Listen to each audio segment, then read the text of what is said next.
तो hello guys, welcome back to my another video. हाँ, मालूम है मैं बहुत दिनों से वीडियो नहीं लाया, बट क्या करूँ यार, मैं बिजी चल रहा था। बट कोई नहीं, अब मैं आ गया ना तो गाली मत दो मुझे। तो लास्ट पार्ट में जैसा हमने देखा था कि जब लिम योडाई की डेड बॉडी को देखता है तो वो पास्ट में आ जाता है और उसी दिन आ जाता है जब उसके सामने योडाई पहली बार आती है। वो क्लास में आती है और अपने आप को इंट्रोड्यूस करवाती है और बोलती है, हाय मेरा नाम योडाई है, मेरे पापा अमेरिकन है तो मैं वहाँ से आई हूँ। बट चिंता की कोई बात नहीं है क्योंकि मैंने एलिमेंट्री स्कूल कोरिया में किया था तो मुझे कोरिया भी अच्छे से बोलनी आती है। और हाँ, मेरे को पता है कि मुझे बहुत चीजें नहीं आती होगी, बट प्लीज मेरा ख्याल रखना और अच्छे से बिहेव करना और हम लोग अच्छे से दोस्त बन जाएंगे। यहाँ पे योडाई तो अपना इंट्रोडक्शन पूरा करती है बट लिम की हालत बहुत खराब हो जाती है, लेकिन उस पर कोई ध्यान नहीं देता और उसकी होम रूम टीचर क्लास को कंटिन्यू करती है। और जैसे ही क्लास एंड होती है उसकी टीचर बोलती है, चलो आज की क्लास तो बिना किसी दिक्कत के कंप्लीट हो गई। बट जाने से पहले वो लिम को देखती है और बोलती है, यू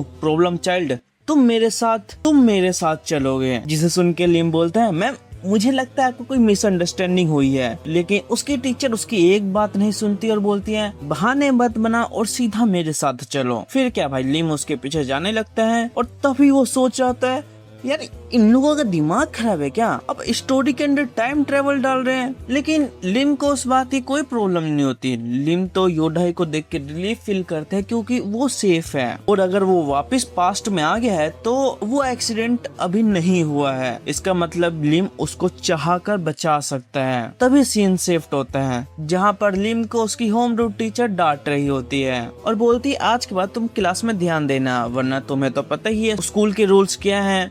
बट लिम उनकी बात को पूरी इग्नोर करता है। उसके दिमाग में बस वही चल रहा होता है कि हीरोइन को बचाना तो मेन कैरेक्टर का काम होता है, लेकिन वो तो मेन कैरेक्टर है ही नहीं। लेकिन अब रियलिटी कुछ और है और अगर तुम लोगों को लगता है कि मैं अपनी फेवरेट हीरोइन को मरने दूंगा तो तुम गलत सोच रहे हो। मैं उसे अपने हाथों से बचाऊंगा। और इसी के साथ लिम अपने इंटेंशन को पूरे पक्का कर लेता है कि चाहे कुछ भी हो जाए वो योडाई को बचा कर ही रहेगा, चाहे उसके लिए उसको अपनी जान ही क्यों ना देने पड़े।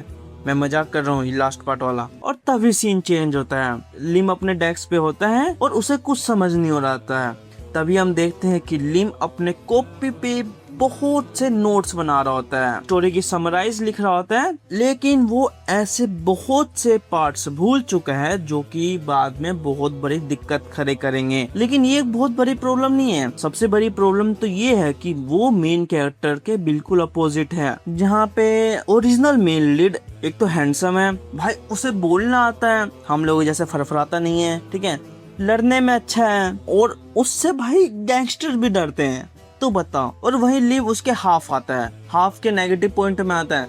बंदा हैंडसम नहीं है, वो टाकू है, क्या क्या नहीं है, वो लड़के उसे बात करने में शर्मा जाता है। और ओरिजिनल मेल लीड को टाइकोंडो भी आता है, तो उसको योडाई को बचाना चुटकियों का काम था। लेकिन लिम योडाई को ऐसे नहीं बचा सकते क्योंकि उसको लड़ना ही नहीं आता यार। तभी वो योंगसू से एडवाइस लेता है और पूछता है, अच्छा तू एक बात बता, तू एक गेम में अटक रखा है और तुझे पता है फ्यूचर में क्या होना है, मतलब कि मेल लीड क्या करने वाला है और किसी की जान खतरे में है, तो वो उसको कैसे रुकेगा। तो योंगसू बोलता है, बहुत सिंपल सा आंसर है यार, ऑफ कोर्स अपने हाथों के बल पे।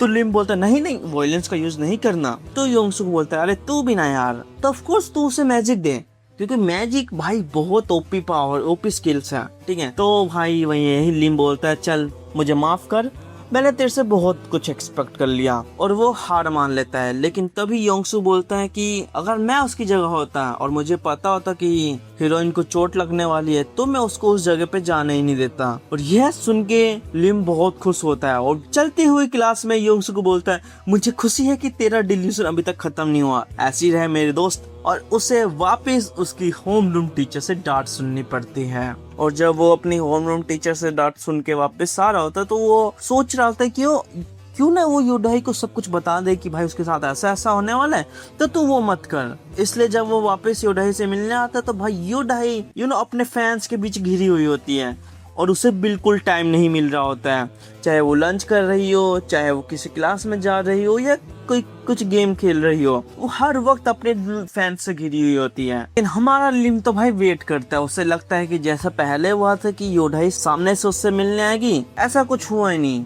वो तो अपने दोस्तों के साथ वापस चली जाती है कन्वीनियंट स्टोर पे खाना खरीदने के लिए, और इसी के साथ लिम वापस ट्रेवल कर जाता है पास्ट में। वो उसी सीन में ट्रांसफर करता है जब योदा ही अपने आप को इंट्रोड्यूस करवा रही होती है। तभी सीन चेंज होता है। लिम वॉशरूम में होता है और वो मिरर के सामने खड़ा होके मन में सोच रहा होता है कि पहले तो मुझे डाउट था कि ये कोई वन टाइम लूप स्टोरी नहीं है, लेकिन अब मुझे पूरा क्लियर हो गया है कि मैं ऐसे जब तक फंसा जब तक मैं हीरोइंस को प्रोटेक्ट नहीं कर लेता, बचा नहीं लेता उन्हें। और वो पहली बार डेड रिटर्न इसलिए किया था क्योंकि योदाई मर गई थी, लेकिन दूसरी बार रिटर्न क्यों किया? क्योंकि वो योदाई पे बैड इम्प्रेशन छोड़ दिया था।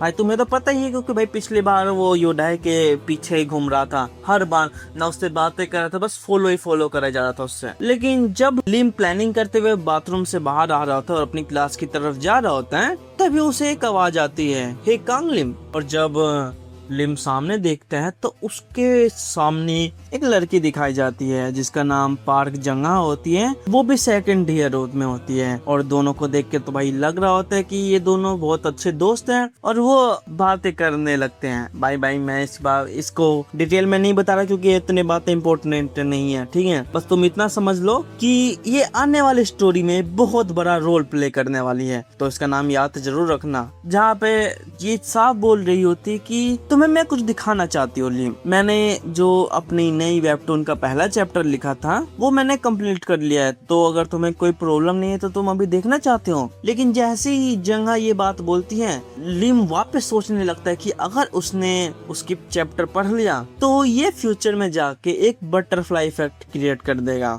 और फिर लिम वहाँ से भागते हुए जाता है और बोलता है, अरे जहाँ मुझे माफ कर दो, मैं अभी ना बिजी चल रहा हूँ, तो अगर तुम्हें कोई प्रॉब्लम नहीं है तो मैं तुम्हें स्कूल के बाद मिलता हूँ, तभी तो मुझे अपना चैप्टर दिखा देना। और वो वहाँ से भाग के चला जाता है और जंगा वहीं पे बेचारी सी खड़ी रहती है। और वापिस लंच ब्रेक आ जाता है। लेकिन इस लंच ब्रेक में लिम बहुत फायर अप होता है। उसने पूरी प्लानिंग कर रखी होती है कि चाहे आज कुछ भी हो जाए, आज वो योदाई से बात करके रहेगा, चाहे उसके लिए किसी से भी क्यों ना लड़ना पड़े। भाई और उसकी इस पैनल को देख के मुझे लग रहा था कि कहीं ये भी गोकू की तरह सुपर सैन बोर्ड में ना चला जाए। लेकिन तभी योदाई पीछे से आके बोलते हैं, क्या हम कभी मिल रखे हैं? और वापिस लिम उसको देख के टमाटर की तरह लाल हो जाता है, उसका ब्रेन ही खत्म हो जाता है, मतलब करप्ट हो जाता है, और बोलते नहीं मैं तुमसे कभी नहीं मिला। जिसे सुन के योदाई बोलती है, अच्छा ऐसी बात है क्या? तो तुम इतने मेरे से फॉर्मल टोन में क्यों बात करो? ऐसे बात मत करो यार, हम लोग दोस्त है एक अच्छे से। मुझे लगा कि हम कभी मिले हैं तो इसलिए मैं तुमसे बात करने आ गई। चलो कोई नहीं। और भाई योदाई इतनी क्यूट से स्माइल दे रही होती ना लिम को, मैं वापस इसके ऊपर फ्लैट हो जाता हूँ। लेकिन अपना लिम वो तो बिल्कुल एक ओटाकू की तरह उसे घूर रहा होता है। कसम से अगर मेरे पास अभी मैजिक होता ना, जैसे योंगसू ने बोला था, मैं अंदर घुस के इसके चेहरे लाल के लाल कर देता। लेकिन कोई नहीं, कंट्रोल सुमित कंट्रोल। मैंने अपने दिल को कंट्रोल किया और वापस स्टोरी पे फोकस किया। योदाई वहाँ पे खड़ी कंफ्यूज होती है, लेकिन लिम अपने दिमाग में बहुत से कैलकुलेशन करता है कि वो योदाई को कैसे बचाए। क्या उसे साफ बता दे कि भाई तू रूफ टॉप पे मत जाइए क्योंकि तुझे खतरा है? लेकिन नहीं, वो उसके बात पे क्यों भरोसा करेगी। तभी उसके पीछे से एक लड़का आ जाता है और बोलता है, हे योदाई तुम अभी तक स्टोर नहीं गई ना? मेरा नाम कांग हो चुन है एंड इसका नाम ली जी होना है। अगर तुम्हें कोई दिक्कत नहीं है तो क्या हमारे साथ स्टोर चलोगी?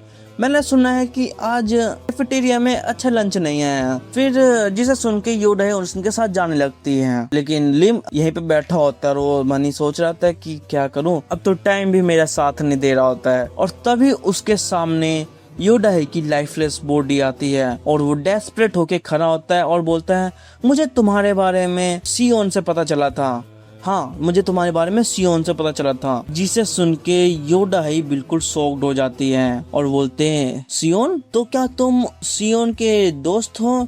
तो वो बोलती है हाँ मैं उसका दोस्त हूँ, वो तुम्हारे बारे में बहुत बातें करती है। फिर क्या, जिसा सुन के योडा ये लिम के पास आने लगती है और बोलती है अच्छा तो तुम अगर इतने ही क्लोज है तब चलो तुम एक बात बताओ, तुम सियोन का एक नाम बताओ जो उससे हेट करती है, जो उसका सीक्रेट नाम होगा। तो जिसे सुन के वो बोलता है अच्छा ऐसी बात है क्या, चलो ठीक है मैं बताता हूँ। सियोन का सीक्रेट नाम है चुंजा। हाँ उसका नाम चुंजा है, लेकिन वो इस नाम को हेट करती है क्योंकि ये बहुत ओल्ड फैशन है। जिसे सुन के योडा ये बोलती है हाँ ये नाम सुन के तो मुझे लग ही रहा है कि तुम उसको अच्छे से जानते हो। तभी वो लिम के बिल्कुल करीब आती है और बोलती है हे अपना मुंह बंद करके चुपचाप मेरे साथ चलो, अगर ऐसा नहीं किया तो मैं तुम्हें जान से मार दूंगी। और इसी के साथ ये चैप्टर यहीं पे खत्म हो जाता है।